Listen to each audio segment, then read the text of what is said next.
Welcome to Compression, the quest to $100 million in just 1 year.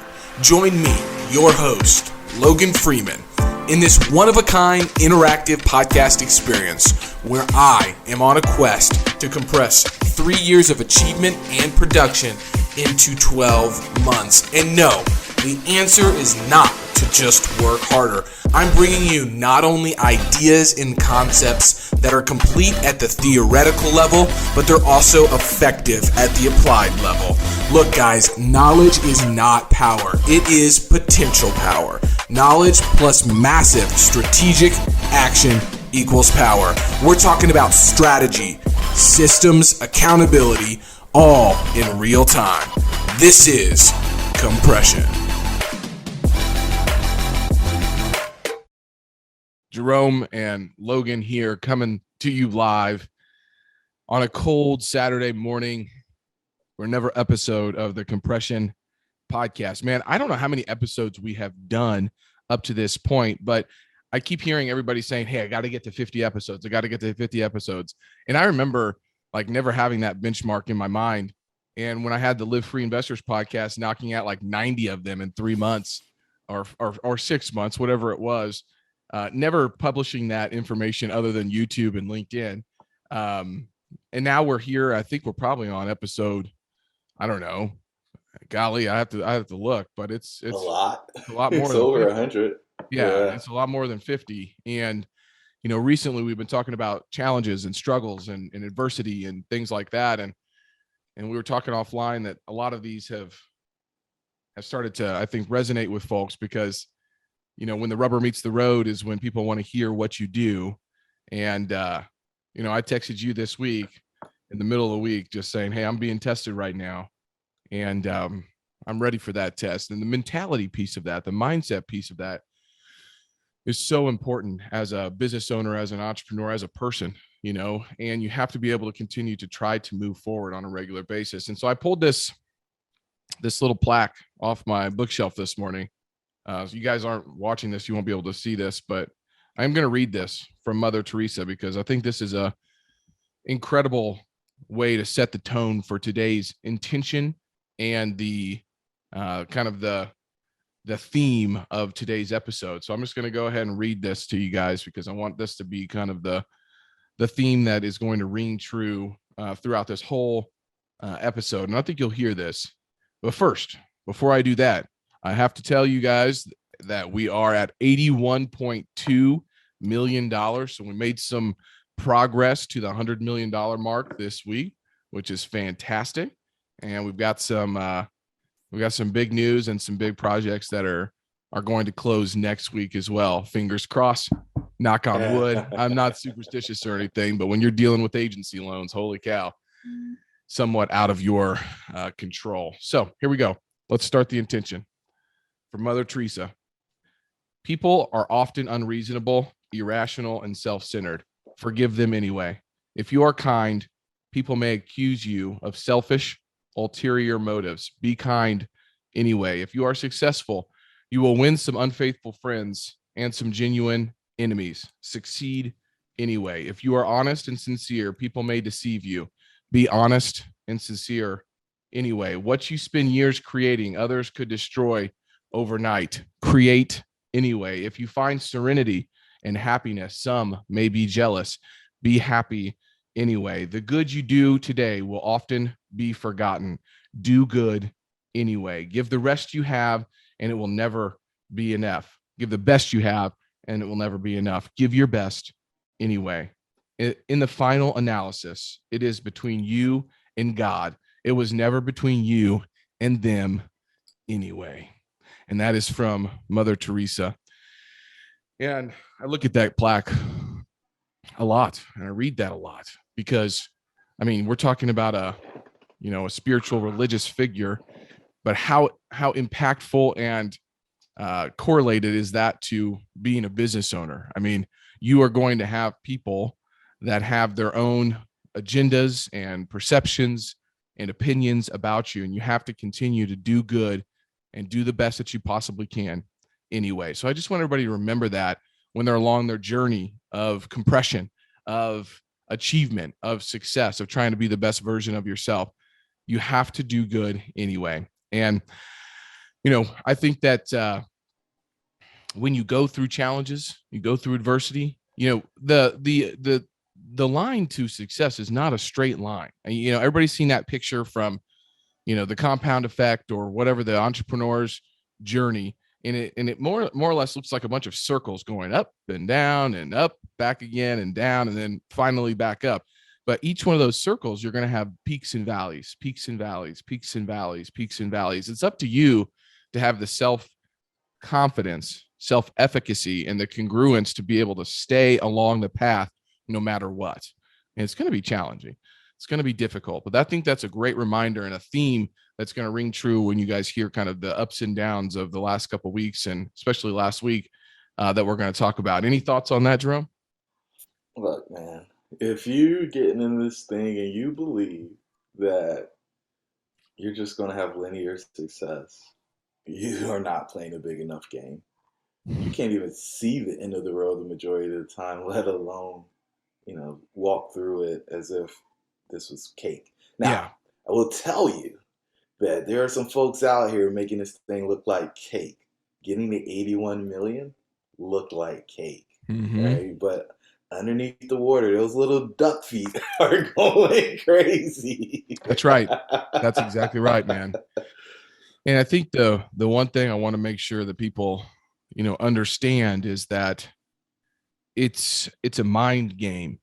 This is a mind game, and your ability to understand and expect challenges to happen will completely change the game for you. Meaning, Murphy's Law, what can go wrong will go wrong, right? And not in a negative way, but when you come to grips with that actual reality, it allows you to be okay when things happen. And so what I started to do, of course, over the last couple of weeks with all the crucial conversations we've had to have and difficult situations that we've been dealing with, all the things, is I reframed my mind to say, I expect this to be difficult, and I expect kind of the worst case scenario to happen. I let my mind go there. I deal with it. I put a plan of action in place. And then when it hits me, I'm not caught off guard. And I think that's the most important thing to take out of this is you need to expect the worst, not in a, hey, stifling negative way, but understanding that you can go to that point. It's the fear setting mentality that we've talked about is you go and you do the fear setting exercise, you deal with it, and you move forward. When it comes, you don't get caught off guard, because when you do, it can really, stop you in your tracks if you haven't let your mind go there yet. And I think that's a big piece of what Dwight Eisenhower says when he said that planning is, essential, but at the same time, your plans never go to plan, right?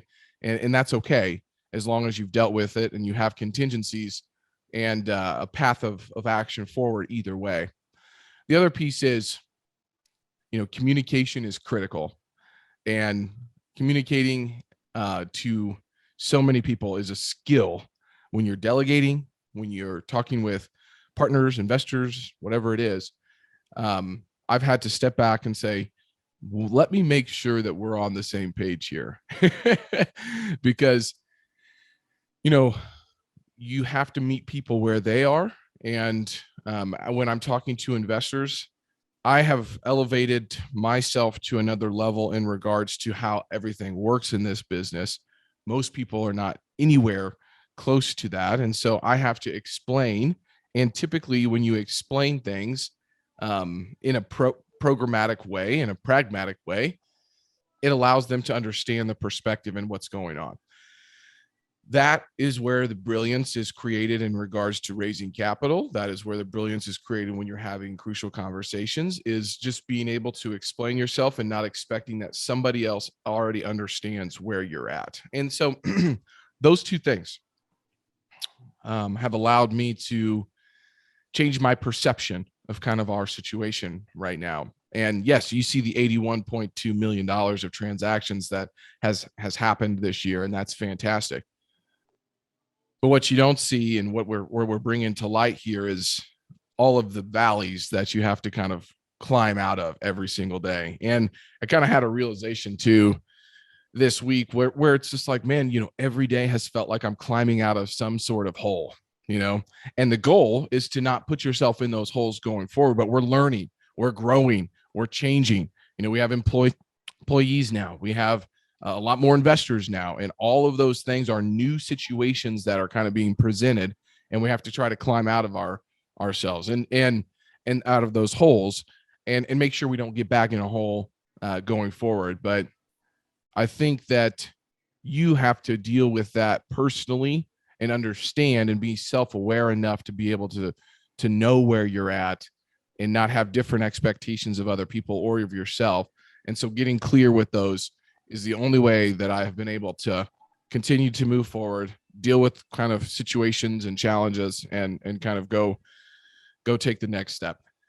So that's what we're going to be talking about today. We got some big wins. We got some big news to drop on everybody, which is great. But I wanted to start with Mother Teresa's kind of famous, I don't know what you want to call that, her famous saying there to continue to do good anyway, because that's the only thing you can do.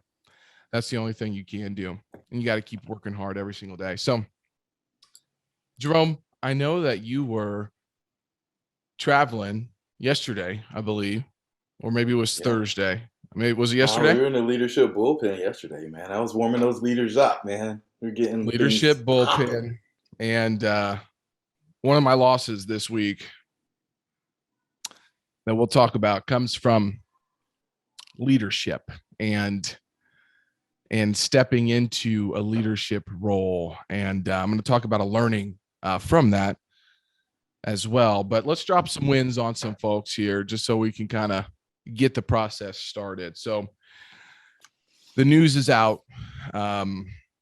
We are starting a niche 1031 exchange buyers brokerage. And I have the guy, many of you probably know him. His name's Alex Olson, who is joining our team in the next, 2 months to get started on a marketplace for 1031 buyers that I'm very excited about. And, obviously that's the big news that I've been waiting to tell everybody. I needed to make sure that all the parties to that kind of were on the same page. And I have a meeting coming up this Monday to talk through that transition, but the message is out now, and I'm getting ready to launch kind of what's going to be called exchange commercial real estate.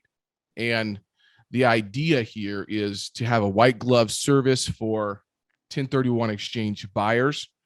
And they have a marketplace that they can log into and see off-market deals, on-market deals.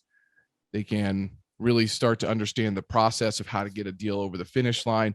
There will be tenancy and common opportunities for them to evaluate, and there'll be vendors to help their transaction be successful. And there's marketing automation put behind every single component of this to warm these buyers up, to get them comfortable with us, and to have different levels so we know who's hot and who's not. And I'm very excited about this. It's been a big project for me, just to think through strategically. Now it's time to go build it. I don't think there's anything like this in the Midwest right now. There's a couple groups kind of doing something similar. It's going to take a lot of work. It's going to take a lot of faith in me. It's going to take my time. It's going to take our resources. We're going to hire a couple people for this. But I think it can be a huge revenue center for our business and add a lot of value to the marketplace, specifically focused on buyer transactions 10 million and under, and helping them get deals across the finish line. And it could be a great resource for sellers that do not want to market their property, on market, so to speak. And so if we can create a buyer's list and we can nurture that buyer's list, we can add value to them. We can put a process in place to let them get their transaction done in 45 days, or identify in 45 days and get it done in the 180 days that they need to. I think we can serve a big clientele here. And I'm very excited to say that we're launching that now. So that's a big win that I've been working up towards, Jerome. Did you get the digital real estate yet? I got the digital real estate already. Yep. Okay. I got Exchange RE and ExchangeCRE.com. So, we're going to be doing, hi, Ezra and Mommy. Good morning. Good to see you. Little man. Yeah. Hi. Little man looks like he's doing so much better. All right. That's good. Sorry, guys. My son has been battling double ear infections and did not sleep. He slept last night, but not the night before. And he just waved at me. And so did my beautiful wife. So just sorry for the interruption there. So got the digital real estate. Time to go build the marketplace and the resources around it. Going to be starting writing on bigger pockets. Going to get the podcast going. Going to get the podcast tour going. Got a lot of cool ideas around this. Big initiative for us to be able to create revenue and value in any marketplace at any time. I will not be the face of this because my focus is on serving our investors and continue to do acquisitions, but I'm putting a team in place to handle that. And I obviously will be overseeing a lot of the work that is done in that component. So really excited. I have to go get my broker's license in Kansas. I got to get the website set up. I gotta get hired for a transaction coordinator. A lot of different things have to happen, but I'm at least excited to announce that. And that was a huge component of the 90-day sprint that we will be working on. So we got 45 days left to get this bad boy launched. It's going to take a big team effort alongside everything else that we're doing. But I'm really excited about that, Jerome. Yeah, man. Yeah. There's nothing like it that exists. And, it's funny because you said you could put off market deals on, on market deals on. I was like, wait, but if it's in the exchange, is it on market now? Right. Quasi on market. Yeah, we'll call it a pocket listing. That's exactly right. So that was a big piece of it. Delegation has improved. I have tried to improve on my communication with our team to make sure that we're on the same page in regards to investor relations and marketing. That piece has improved. Are they noticing your effort? They are. They absolutely are. They're noticing the time. They're noticing me trying to communicate in a more robust manner and utilizing the Monday boards. So we're capturing everything. And whenever an idea comes in, I make sure to label it someday, maybe, or, this week, or at least this month or this quarter.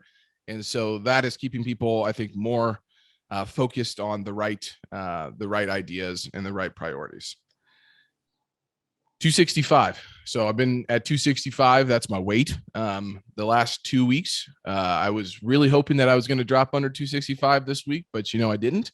I've been staying very hydrated though. I have a sick son, a sick wife. I'm not sick and I'm not going to get sick. So I'm taking measures to make sure that doesn't happen. My workouts are really strong. Taylor got me a Concept 2 rower for Christmas that came in yesterday. And so I got the Concept 2 set up in the workout room, which is really exciting. So I got my first workout on that yesterday, and it brought back some good memories on the rower. And that's a heck of a workout. For 15 minutes, you can blast out a row and be good for the day. So got my heart rate up to 183 in the first time in probably 6 months, just on the rower. Terrifying. So 183. It was up there, buddy. Yeah, it was up there. So 220 minus your age is kind of your max heart rate, right? So 220 minus 30 is 190. So 189 would be my max heart rate. So I was pushing it. I was also talking on the phone while I was doing that. And so I have a feeling that talking and not breathing and getting my heart rate up to 183 was all a component of that. Okay, the guys were in Miami Sunday through Wednesday at the Ascent Conference, made some great new relationships on the capital side and taking a pulse of the market. We had a big idea of raising $100 million equity fund. I think that might change. The feedback that we've received so far is that people who have started funds are having a really difficult time because people don't like blind pool funds right now. That's just some feedback. And so maybe we'll shift our fund to a GP co-invest fund where our investors can get GP economics. It can help fund some of our liquidity constraints that we might have right now and allow us to continue to move forward on that. So just evaluating that and getting some more clarity around the fund is very interesting. And the last thing I'll say about the fund is the fund may be a fund similar to what Michael Flight has done on the triple net lease side to be able to tokenize the fund and make it liquid for our investors instead of doing a kind of a traditional equity fund without tokenization. And so we've been having a lot of conversations with attorneys and with platforms that might allow us to actually tokenize this fund as well, which I think could be the next big kind of iteration in the commercial real estate space. So one way or another on the 90-day sprint, that's a rock to take some action on. And we're getting some clarity around that. So that's a big win as well, moving that forward. Are you going to accept Bitcoin since you're doing NFTs? No, I don't know yet. I don't know. That's a good question. I'm not 100% sure. Okay. Keeping my cool. I lost my cool a little bit yesterday. I couldn't get that damn rower put together. And Taylor came into the workout room and had all the mats all flying around, and I couldn't get the thing done. And I was just frustrated. I wanted to work out and I couldn't get it. And I just kind of lost my cool a little bit, but over the last 2 weeks, that's about the only time for about 10 minutes that I lost my cool. And I will say that being able to keep my cool and stay and breathe throughout the last 2, now 3 weeks has been a big win for me. Keeping level-headed, not getting upset, not being accusing or anything like that. Previously this year, I would have lost my SHIT, and I did not. And I was able to step out and stay self-aware throughout that whole process and breathe through it. And that is a huge win, because that means my self-awareness and emotional intelligence, so my self-management is at a way different level right now. And level up, baby. Leveling level up. And here's the point I want to make about this. Our employees see all the things that are going on, the work that we're doing, the challenges that are going on. They also see the confidence and the self-management piece. How you deal with those scenarios is how your employees are going to go deal with things out there in the marketplace as well. And being able to stay congruent on that with them and show them that is very important. So that was another big win, man. Staying efficient and effective. I've had to say no to a lot right now. I have more people that want to talk to me more than ever. I mean, close friends that want to get together to play golf, to really just kind of catch up. Because I realize that at the end of the year, a lot of people kind of have already hit their goals, and they're kind of like, hey, it's Thanksgiving, it's Christmas, let's catch up with some folks.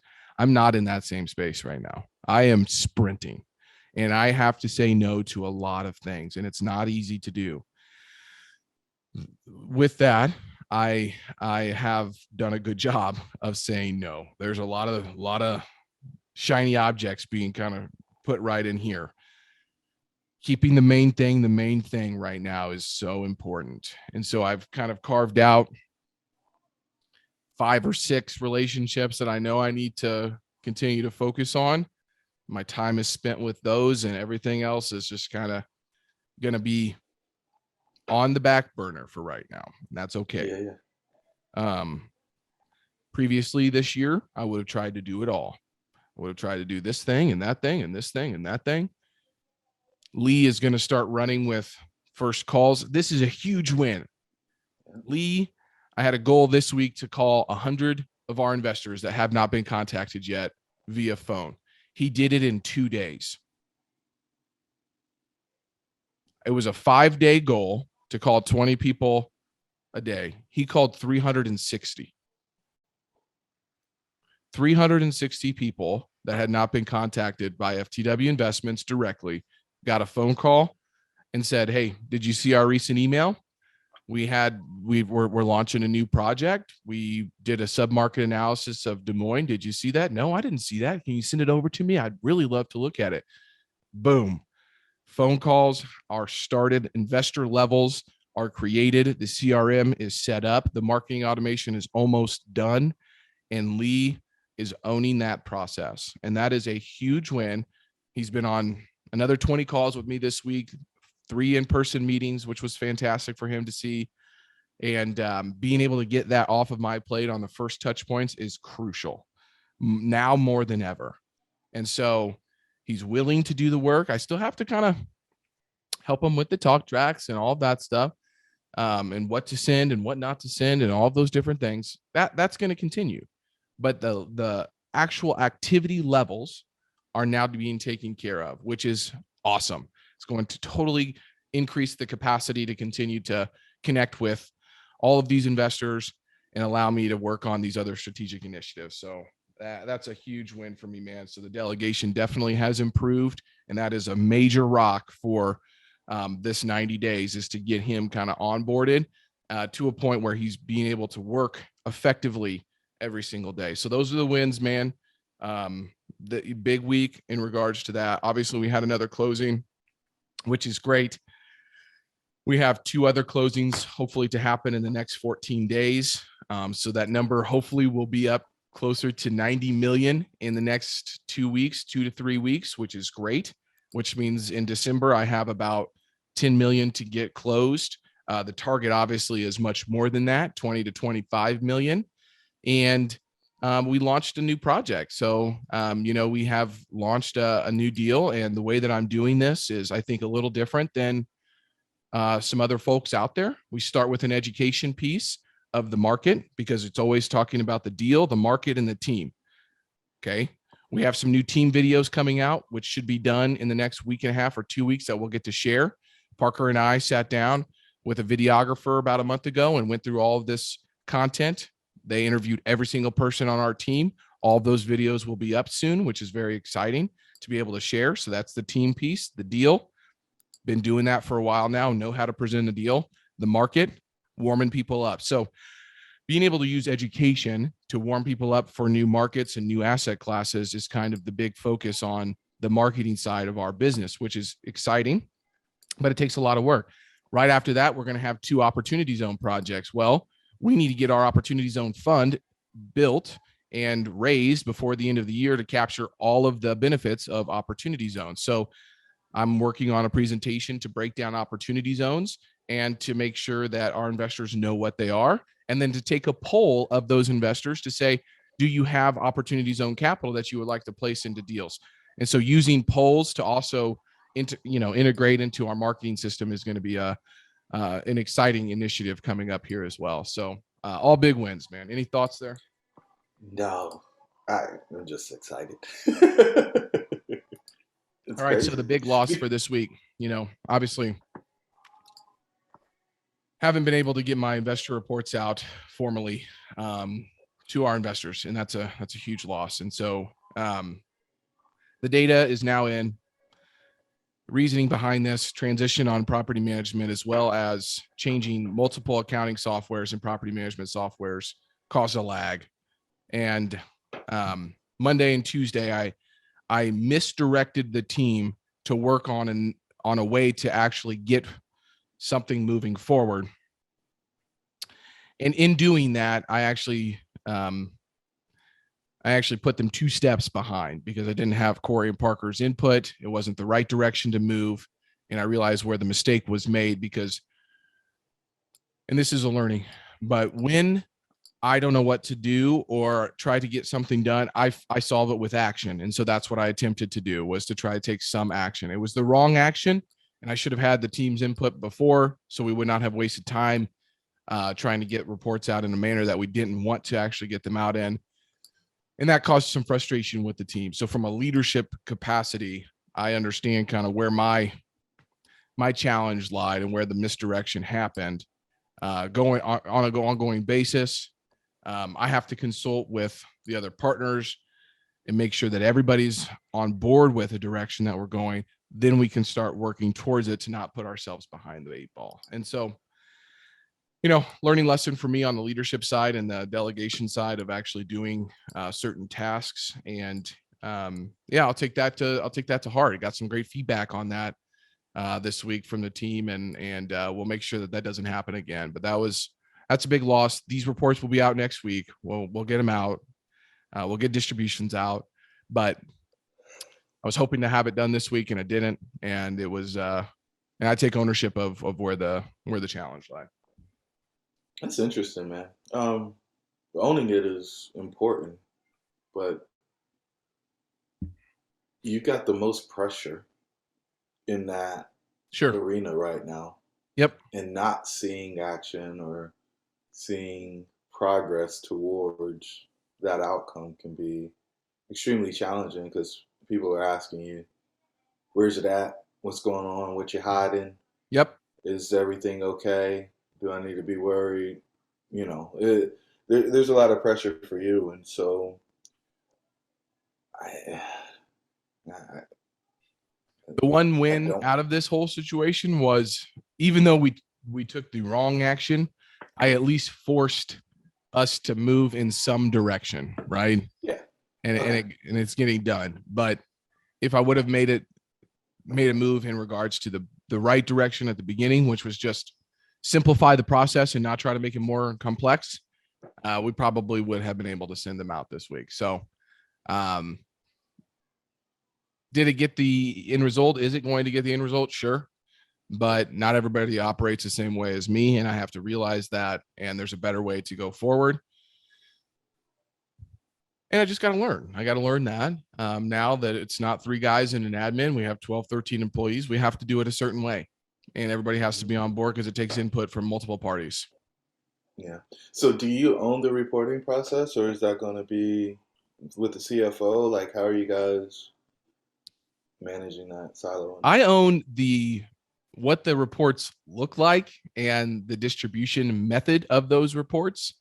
What I don't own is where the data is coming from and the metrics to report on every single project. That's the asset management team. And so what I tried to do was step into asset management a little bit too much instead of staying in my lane in regards to investor relations. And so going forward, asset management gets the data, then they get it to the investor relations team, then we can package it up. There was too many cooks in the kitchen on what data should have been reported, and that's where the messiness lied, I guess. Well, getting the data was an arduous process as well this quarter, but yeah, I think going forward we'll have a better system and process to be able to know what is going to be reported. Then we can get the data to the investor relations team. The investor relations team can package it up and get it out the door. Problem with that is we were still cleaning up, a lot of financials this week just to be able to get to that certain point. And I was being impatient in regards to getting that data, and then actually caused more strife and trying to force that and not. So data drives the narrative, right? I was trying to write narrative and get the final report done before we had the data that we needed and everybody had signed off on it. That's the rub. And so making sure that gets the process is inverted the other way, data first, then get the narrative taken care of, then it gets out, is the new process going forward. And we'll have cleaner data and more access to it on a regular basis now. So that's kind of where the challenge was.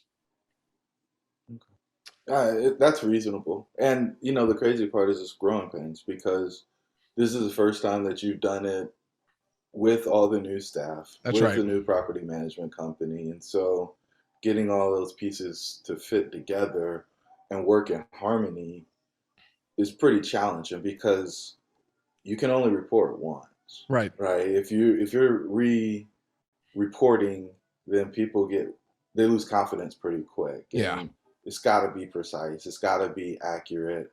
The discrepancies have to be worked through. And some people say, "Oh, well, you should have had that figured out from the start." Well, when you grow this quickly, what worked when you had 37 units Mm-hmm. will not work at 300 units, and it won't work at 1,000 units. Like you changing software. Yeah. We changed software this quarter too, and you know, my reporting's still not right. I'm still frustrated with, this report doesn't match this report, That's and right. how can I say I collected that much? This one says I collected that much, and sure, I could just send you a P&L, but the level of resolution and transparency that I want to provide to you on the actual health of the property is really important. In addition to that, the stuff that we're using to fly this plane, is even deeper than what you're looking at. And That's right. so, those levels have to work cohesively. And if they don't, then you press the pause button so you can figure out what the real story is so that you singing from the same sheet of music. Yep. So talked about some wins, losses, learnings. Um, what I wanted to do is just leave everybody with this one learning. And this was a big one that I shared with Jerome about 5 days ago. And this is understanding when to use comparison and when to not use comparison. When you want to create a situation of change, you can leverage comparison to your advantage. When you want to create a situation of bliss or happiness and you're feeling unhappy, just evaluate what you're comparing at that time and remove it to create happiness. And when there's no comparison, there's always happiness. Comparison and unhappiness only coexist together. And so when you're thinking about what's, causing you anxiety or stress or whatever, you can really dial it into, well, what am I comparing this to? And utilizing comparison to move you forward in certain aspects is great. We're big proponents of comparing against your previous self, not other people. But you can use that to your advantage, right? But when you're unhappy or you're feeling something that's a little bit down or something like that, you can go and evaluate what you're comparing and who you're comparing to, and you can usually find the root cause of that problem. And the way that Ed Milet put that on one of his podcasts I was listening to was extremely helpful for me this past week to understand how to use comparison, when to use it, and then how to evaluate when it's using it in a negative way.